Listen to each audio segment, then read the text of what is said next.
And if you're eating and working at the same time, for example, that doesn't qualify as a bona fide meal break. A federal investigation finds labor violations at the Board of Water Supply that could be happening at other workplaces. We've learned that some water supply investigators have gotten thousands of dollars in back pay because they weren't getting proper meal breaks. Keoki Kerr has the exclusive story. Skeptical taxpayers might suspect some state and county employees of taking lengthy lunch breaks.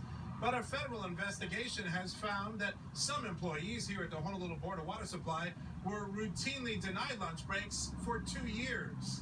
The U.S. Labor Department's Wage and Hour Division investigation involved about 15 water board investigators, the people who check the accuracy of water meters or look for leaks if a customer's water bill spikes. Sometimes what they'll do is they'll either eat and work at the same time, or they'll disregard their lunch until they finish their workday. He says the water board automatically deducted a half hour for investigators' meal breaks, regardless of whether they actually took them. But when we found that workers, for example, on average, weren't taking their meal breaks 2 to 3 times a week, that impacted their hours, work that they were paid for. In fact, they weren't paid for all their overtime hours. So the 15 investigators have now been paid more than $16,000 in unpaid overtime wages.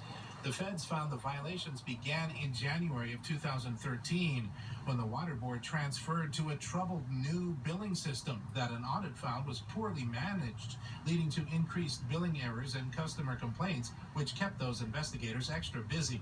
In a statement, the board said it is fully cooperating but unable to discuss this matter as the investigation by the U.S. Department of Labor is ongoing. Federal labor officials say the case has a broader lesson for other employers, especially those with lots of workers in the field. Be a bona fide meal break. It's not I ate my lunch, therefore the employer can deduct a half hour.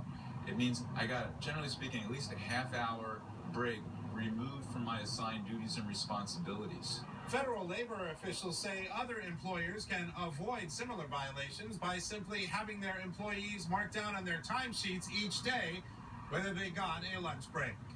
At the Board of Water Supply, Keoki Kerr, Hawaii News Now. A wedding photographer